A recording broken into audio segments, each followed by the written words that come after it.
We've got Rigel Kent, Prad, Iwonk, Philip Giard, J-Trig, Kathleen, Android Behind Her, Manny Calavera, Shiny Joe, Minnesunda, and Eternal Seeker. And we've got Thoa Kenham.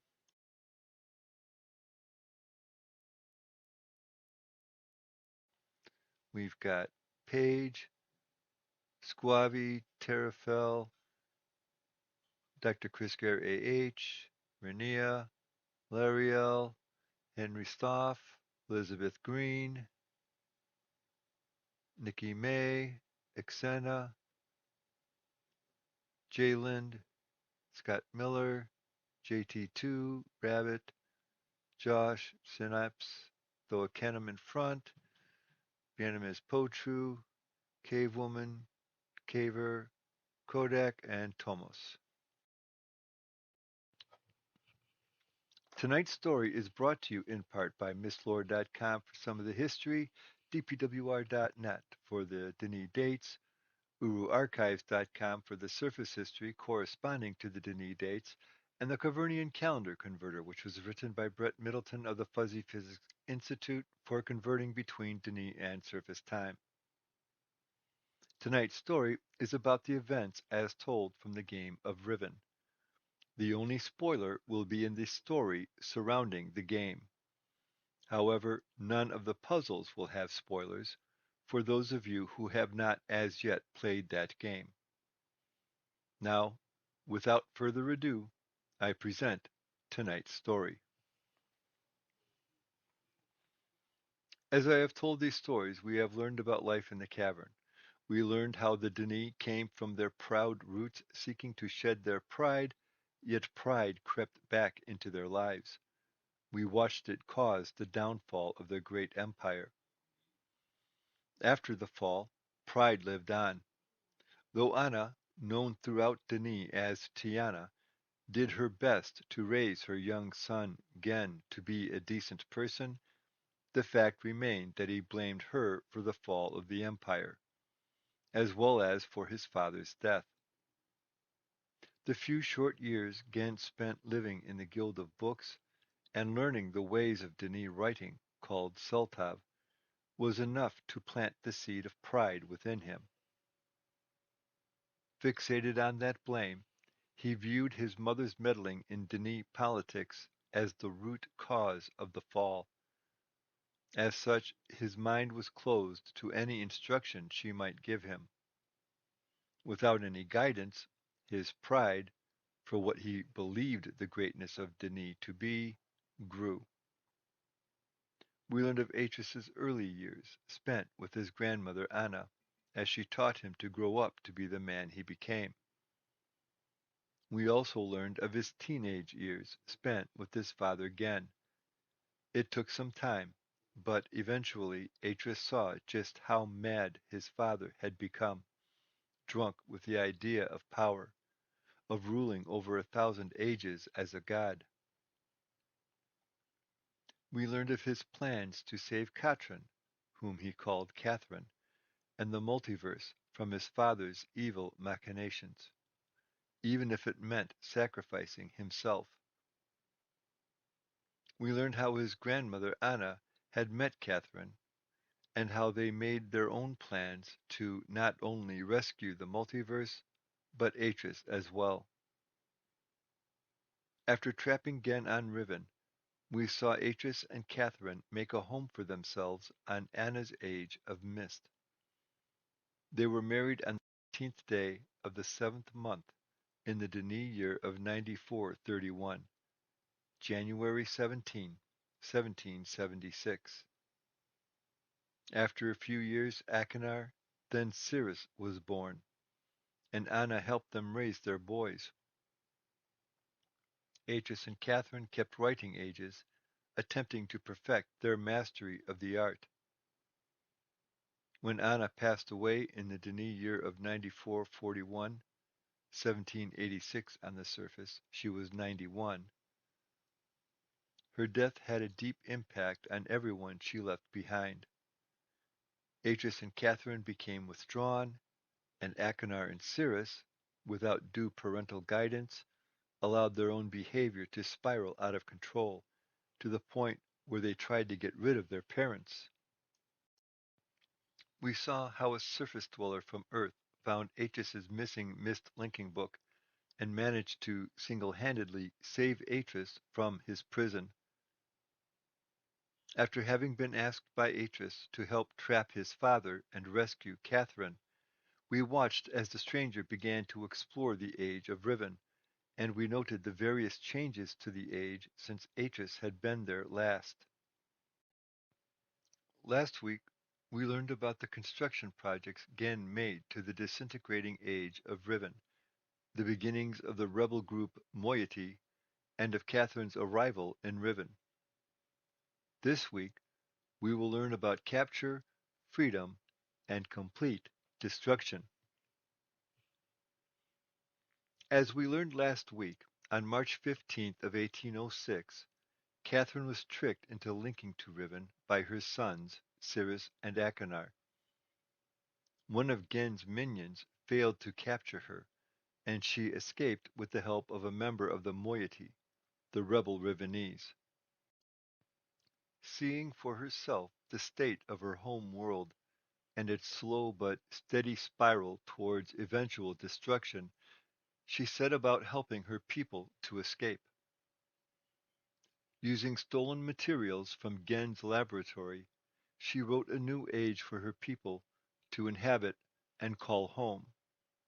She named this age Te. The moiety were behind her and were willing to go. In fact, they were quick to set up a base of operations on Te to plan their attacks on Gen's interests on Riven. Unfortunately, the rest of the Rivenese were another matter. On the 8th day of the second month in the Denis year of 9462, June 6, 1806, she was in the village on Riven, trying to get a number of her people to join her. Unfortunately, she was spotted by Gen's minions and was captured. Gen was elated. However, his elation quickly turned to frustration. He had so many questions to ask of her, the first and foremost being the reason for her return to Riven. Adding to his frustration, she replied to his questions, when she deigned to reply at all, in Rivenese. He had to fight the almost constant impulse to put her on the Wark gallows. Of a couple of things he was certain. First, that her return was unintentional, and that she did not bring a linking book with her. Second, that Atris was sure to come for her, and would be sure to bring a linking book with him. He would then capture Atris and have his revenge on both he and Catherine.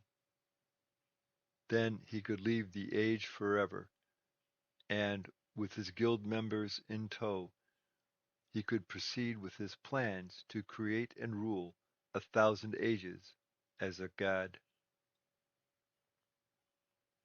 First, he turned his office on the smallest island into a prison for Catherine. It had already drifted too far away from the other islands to build a bridge or run a maglev car. The only means of accessing the island was by linking to his 233rd age, then linking to that specific island. So isolated, it made the perfect prison for his most prized catch. One night, in November of that year, Gen had slipped into a melancholy. Unable to sleep, he replayed the imager recording of his deceased wife, Keta. He picked up his pen and wrote the following in his journal. It's late, and I cannot sleep. I have lost so much in my life. My people, my father, my son, and you, my wife, Keta. You were the only true kindness I have ever known. Watching you flicker there in the imager, I sometimes wonder if you were real. If I could restore your life with my pen, I would do so in an instant and leave the rest of the world to their own wretched fate. A month later, on December 21st, Gen's spirits were once again lifted. He received news that a stranger had linked to Riven, and had brought a linking book with them. Obviously, this person was sent by his son. However, it seemed odd that he would send someone with a linking book. Such blatancy was unlike Atris. He started to wonder if Atris had had a change of heart, then quickly realized that his son was after only one thing, Catherine. He decided it best to wait and observe. We don't know just how much of the stranger's explorations were reported back to Gen. However, when the stranger finally managed to link to the 233rd age, Gen wasn't all that surprised. Fortunately, Gen was prepared and had prevented the stranger from exploring that age, and perhaps rescuing Catherine from her prison island. A dialogue ensued between Gen and this stranger, the contents of which we are not certain. What we do know is that the stranger was able to convince Gen that the linking book would take him back to Denis. Of course, when Gen finally did link, he found himself trapped in an age that was a true prison, without a means of escape. We don't know what became of that linking book. Did the stranger take the book with them when they left to free Catherine and signal Atris? Was the linking book left behind on Gen's 233rd age? Though we can engage in conjecture, we will never know for sure, as the stranger passed away a long time ago. Perhaps if Atris should ever return to the cavern, the explorers can ask him that very question. Whether or not he will choose to answer, however, is another matter. After the stranger rescued Catherine, she left to gather up her people and send them to her age of Tay. The stranger went to signal Atris. The only thing that made sense was to try and open up the star fissure. Perhaps that would make a significant enough of a disturbance for Atris to observe. Unfortunately, it worked a little too well. It seemed like all of Riven was being sucked into that fissure. The sky grew dark, and the ground began to tremble. Just then, Atris linked to Riven. Spying the stranger, he began to walk over when Catherine ran up, telling them that her people were safe on Tay. Atris then opened a linking book for Catherine to link out.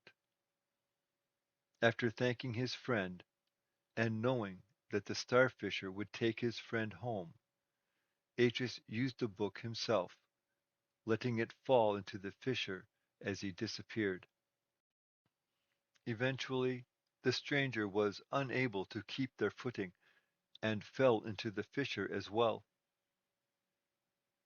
We don't know how or why, but we do know that the stranger was returned to the desert unharmed. As for Riven, it continued its self-destruction, emptying itself into the star fissure. To this day, you can see some remnants of Riven scattered on the desert floor in New Mexico. There will be no story next week as I finish preparing the next set of stories. Please join us in 2 weeks as we learn about Atris's attempts at restoring Denis. The end. Thank you all for coming tonight, and to those of you at home watching on this channel. And time to end this story right now.